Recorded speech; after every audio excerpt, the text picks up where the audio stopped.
Welcome to the donhat crew. Today we have lesson 1 about Dawn. I will explain everything you need to know about this and how to utilize them to the fullest. So let's get started. Let's go. First of all, Dawn are used to play cards. On your first Dawn turn, you can play a 1-cost card. If you're going second, you have 2 cards. One more thing that you will notice is that Dawn cards have your turn plus 1000, which means if it's a turn where you can attack, for example, you can make your character get 1000 for each Dawn, making this an 8k swing instead of a 5. There are other things Dawn can do. For example, they can utilize effects of cards. Let's say we have a Trafalgar Law. Unplayed Dawn -1. If your opponent has 7 or more cards in hand, you may trash 2 cards. Meaning that you can play this card, put 1 Dawn back into your Dawn deck, and activate the effect. Every turn you get 2 Dawn. If it's 4 Dawn this turn, the next turn he'll have 6 Dawn, unless he -1. Another thing Dawn can do, if you have a text like this, Dawn X1, meaning if you add 1 Dawn to this character, then it can attack. If I have 2 or less cards, and if my leader has a Whitebeard Pirates, which this one does not have, it's a Straw Hat crew. But if it was a Whitebeard Pirate, this card could attack on the turn it was played. Hence, every time you see Dawn X1 or X whatever, it can be X2 like with this card. It means that you need to add that many Dawn for the card to get that effect. And it also gets a 1000 boost per Dawn. So how can we maximize the value of the Dawn? Basically, there are cards like Brook. There are cards that give you rested Dawn for you to maximize the efficiency of the Dawn. Let's say you're a Zoro player and it has been many turns already. So at this point, you know that your leader has Dawn X1, which means we add 1 Dawn to it. It will get an effect. And the effect is all your characters gain 1000 power. So instead of just giving these characters like 2 Dawn here, 3 Dawn here, 3 Dawn here, for them to have 5k to swing, we give 1 Dawn to Zoro. That way they all get 1000, which is like 3 Dawn. So you save 3 Dawn by doing this effect in an efficient way. Of course, our opponent is a 6k leader, which means we need more.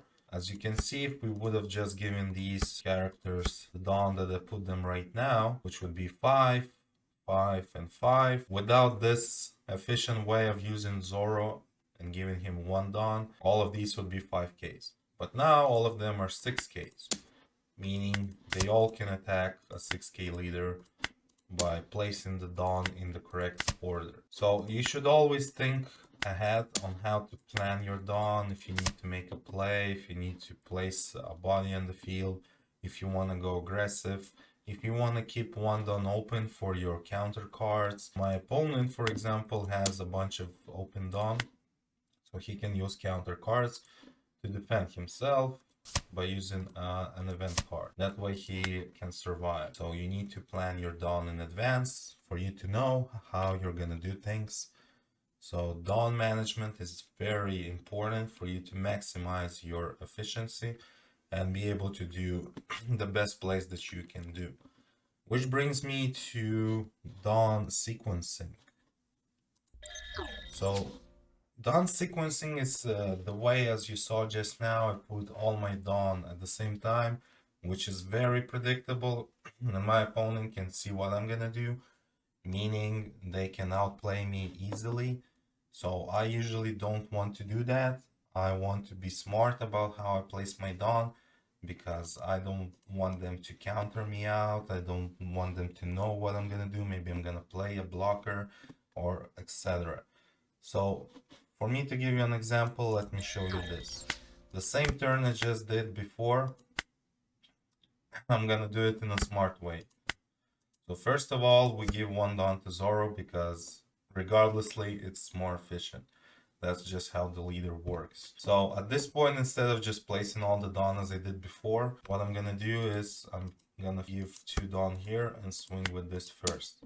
Just to see a reaction, if he does anything. If he does, fine. Only after that I will consider doing something else. And I will always swing with my characters first, just in case he has a trigger in life, and that trigger removes one of my characters. If one of my characters would already have a Dawn on it and he removes it, I'm basically losing Dawn, which is non-efficient. That's why we need to sequence things in a right way, just to see how our opponent reacts.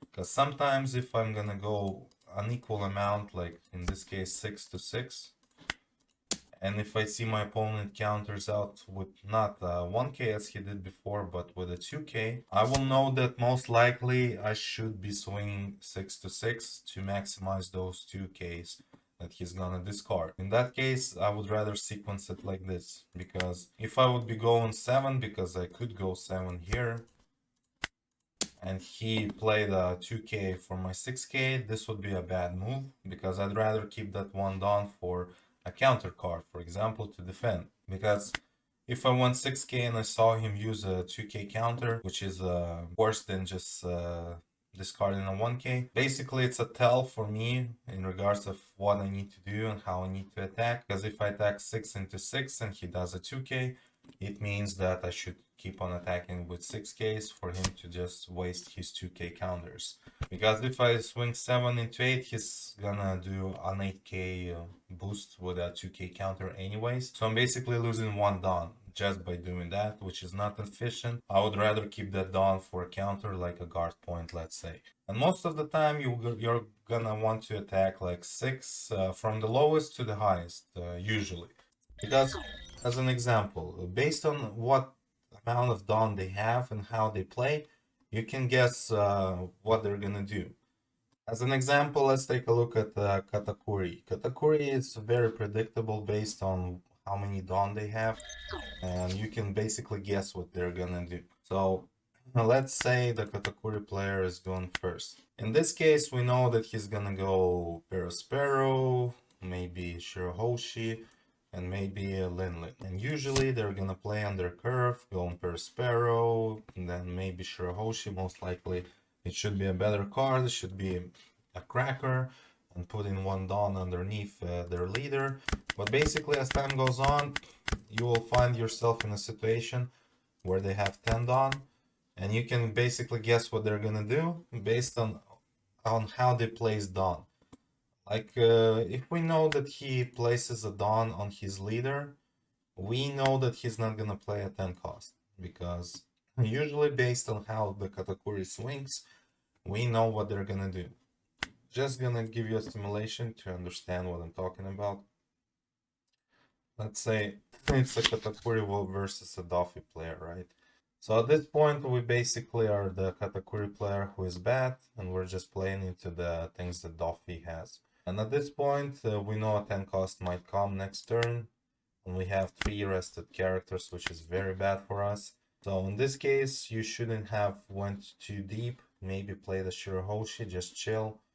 But regardless, he has a full field, he's in a good position, right? Even though he has less life than us, he's in a better position. So right now, at this point, if you see him do things like this, go 5 to this, we defend, go 5 to this, we might defend, we might not. Then he goes 5 at this. As you can see, he did not swing at this, even though a smarter play would be to like put one down here and attack here, and he does not do that, meaning he keeps his 10 down open for a 10 cost drop, and he attacks again. And at this point we already know a 10 cost is coming, so he's just gonna play a 10 cost based on the fact that he did not waste any dawn when he was attacked. Even though he could have added one dawn to attack the Gedatsu and take it out, for him there is no purpose to do that because he's gonna freeze it anyways. And the attacks into Sanji were basically baits to get cards from the opponent's hand. So based on how they swing and how they spend their dawn, you can always guess their place, like with the 7 cost Luffy, with the 10 cost drop Doffy, and the 10 cost drop Linlin. You can always predict those things based on how they sequence their dawn. That's why you don't put your dawn in advance on all your characters when you want to attack. You can do that in your head. Just simply do the math in your head, calculate all of this, but don't show it to your opponent about what you're gonna do, because they most likely are looking at your board and looking at your dawn and trying to guess that themselves anyways. So that's why you need to be able to sequence your dawn in the right way to play around specific scenarios by attacking with your characters first and not placing all the dawn on your characters, because they might get thunderbolted or any other removal card can come out from the life, like jet pistol and so on. So unless you know it might be a jet pistol, you could increase the attack of your board not to get jet pistol and so on. That's why you need to be able to sequence your dawn in the right way. And that's how you can guess what your opponent is going to play and how they're going to play based on the dawn that they have and how they sequence those dawns. So in conclusion, I would like to say that you should always consider how you play your dawn, where you put them, and what sequence you do with your dawn in regards of where you put and invest the dawn first. If it's a dawn under a leader, dawn under a character when you play.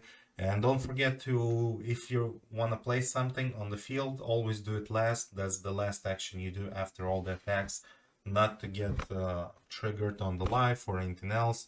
Or like Pun Gibson could simply put your character on the side and your blocker is useless. If you played it and he Pun Gibson the blocker, it's gonna be a useless play.